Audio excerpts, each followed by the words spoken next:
Should you study engineering in Germany or in Sweden? What are the differences and which one is better? Today we're gonna answer this once and for all. Hey and welcome back to my channel. My name is Anna and I'm a German mechanical engineer based in Sweden. I did my bachelor's and master's degree in mechanical engineering in Germany at the Technical University of Berlin. And during that master I went abroad for a year to Sweden, where I studied at the KTH Royal Institute of Technology in Stockholm. And then after that I did another master's degree, this time completely at KTH in Stockholm, which was a one-year master's program in entrepreneurship and innovation management.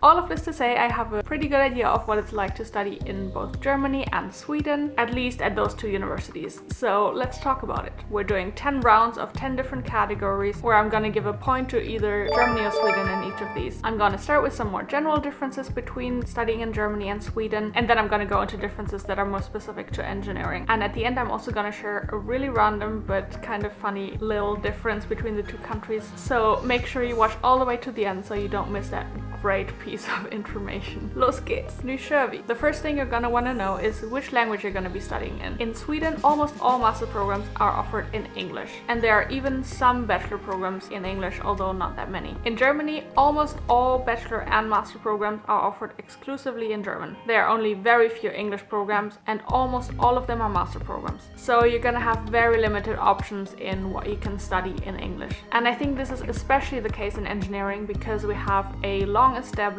engineering industry and research landscape that happens almost entirely in German. That's why all of the foreigners that I met at TU Berlin were studying in German, and they learned German specifically so that they could study there. So the first point goes to Sweden. Now let's talk about money.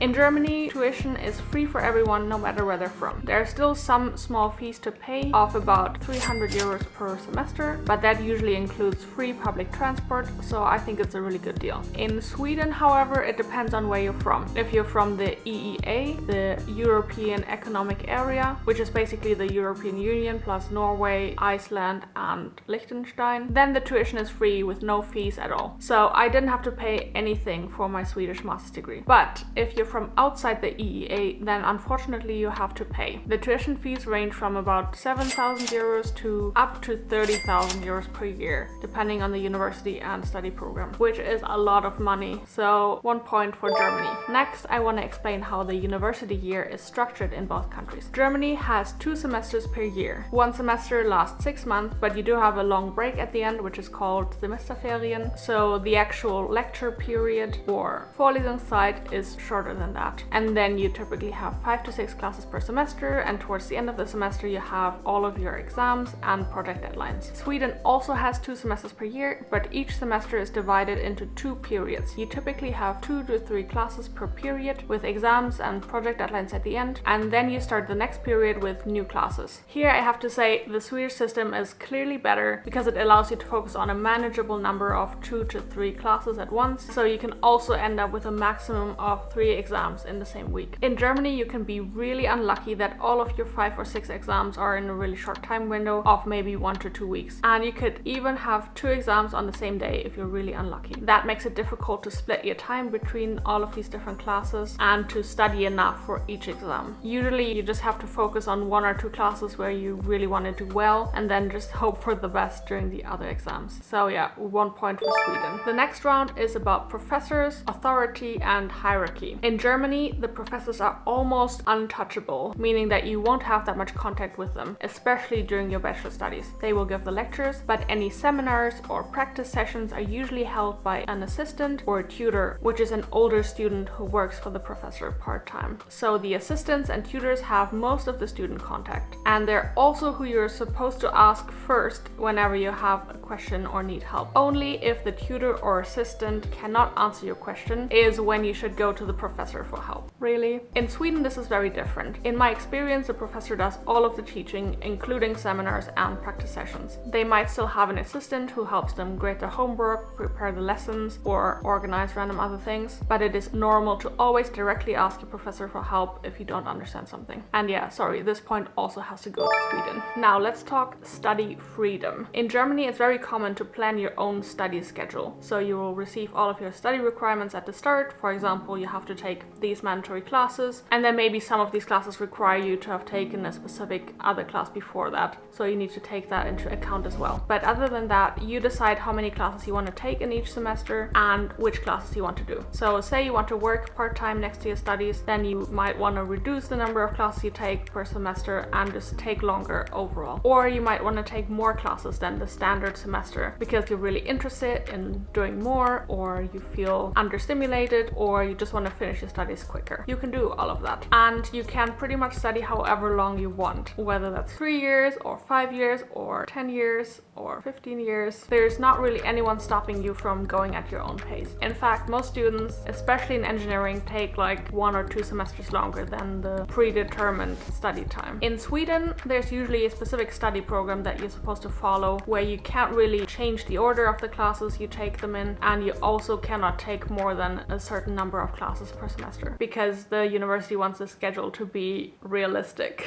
which is good and bad. The advantage of this is, of course, that you won't really have to deal with overlapping lecture times between 2 classes that you want to take at the same time, because it all tends to be organized to fit into one schedule. And as far as I know, most students complete their program within the predetermined study time. Despite that, I really like the freedom that German universities give you, because it gives you freedom to take control of your own learning, study at your own pace, whether that's faster or slower, and explore lots of different things besides your strict study program. It can, of course, be problematic for students who have trouble with managing their time, but overall, I give this point to Germany. Next, I want to quickly mention the grading system. In Sweden, you have A, B, C, D, E, and F, where A to E are passing grades and F is fail. So it's pretty straightforward, I think, for most internationals. But in Germany, we don't do that. No.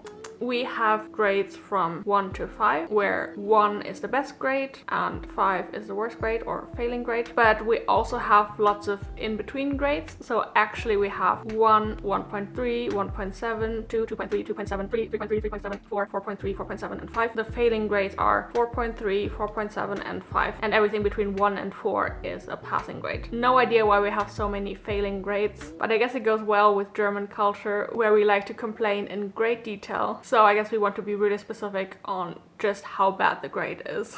I do like that we have so many intermediate grades, because it really makes every little bit of extra effort worth it, because it can result in a better grade. But I get that it is confusing to foreigners, so I'll give that point to Sweden. Now let's talk about failing exams. In Germany, you can take any exam a maximum number of 3 times, and you can only retake an exam if you fail. If you fail the same course 3 times, then you're excluded from your study program, which we call exmatrikuliert, and you're also excluded from any study programs in all of Germany that have that same class as a mandatory class, because you can never ever retake it again, not even at a different university, which is pretty harsh.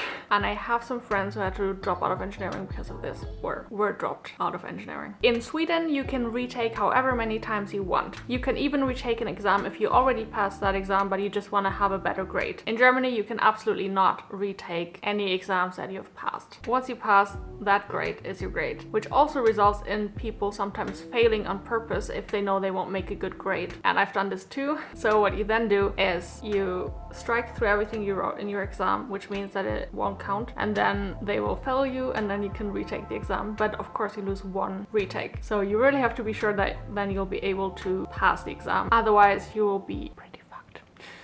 So yeah, I've done that once, and Sweden of course gets the point for this. And now let's talk about some things that are specific to engineering. First of all, prestige. German technical universities and engineering programs have quite a high prestige that isn't just recognized in Germany, but also in other countries. At least here in Sweden, I felt that it's an advantage to have a German engineering degree, where people will recognize it, and they might even know some of the bigger German technical universities, like the Technical University of Berlin. This is of course helped by the large engineering industry in Germany, and by the strong collaborations between the universities and the industry, where I think the reputation of the industry kind of reflects onto the universities. Now, Swedish technical universities, I want to say, aren't as recognized, at least in Germany. It could still be the case in other countries, and they certainly are very recognized within Sweden. But I think one reason for this is that Sweden is not a traditionally industry-heavy country. However, there has been a lot of industry growth in recent years in Sweden, and it is very noticeable that Sweden is putting a a lot of effort into growing their industrial sector, which of course opens up great job opportunities for engineers and will probably, hopefully, also have an effect on the prestige of Swedish engineering. For now, I will give this point to Germany though. Now, somewhat connected with the prestige is the difficulty and scientific focus of the studies.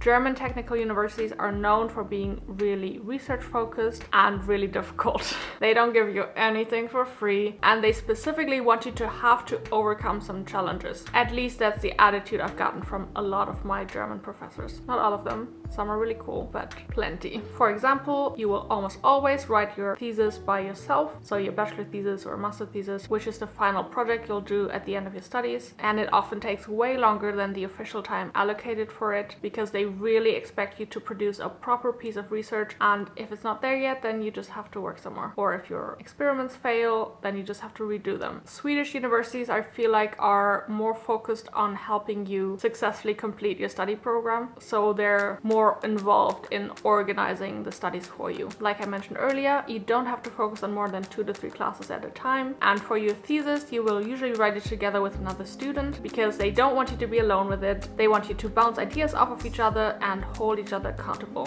rather than leaving you to work on a project all by yourself for months and months. Now, I'm gonna give half a point to each country here because it really depends on the goals you have for after your studies, which one is better suited for you. My in-depth thesis for my German university actually helped me get my current job, where I had to prove that I can do extensive research by myself. But if you don't want to go into research, the thesis can be a huge hurdle to finishing your studies, especially if you want to do it in the predetermined time. So I also like the Swedish system because it actually helps you finish. And now, as I promised, I want to share one funny little difference between Swedish and German universities that you would definitely be confused by if you went to a German lecture. This was actually pointed out to me by some foreign exchange students at my German university, because I would have never noticed this by myself. And that is that we knock on the table instead of clapping. And we do this a lot, like all the time. In Sweden, you might clap when someone has finished a presentation. However, I don't remember clapping at the end of the lectures, but in Germany, we knock after everything. After a presentation, after a lecture, after a seminar, after a practice lesson. Let me give you a quick demonstration. And now imagine 30 or 500 people doing this. That's the vibe. And obviously, this point has to go to Germany. Yay! Okay, now I have to calculate who got how many points, because I forgot to add this up. So let's see. Sweden, Germany, Sweden, Sweden, Germany, Sweden, Sweden, Germany, and half each, and Germany. So this one goes to Sweden, which you already knew because it was on the screen, but okay. That deserves an applause, or not. Now, feel free to leave a clapping or knocking emoji, whichever you prefer, to show me that you watched all the way to the end. Thank you so much for watching, I really appreciate it, and I hope to see you in my next video. Yeah, and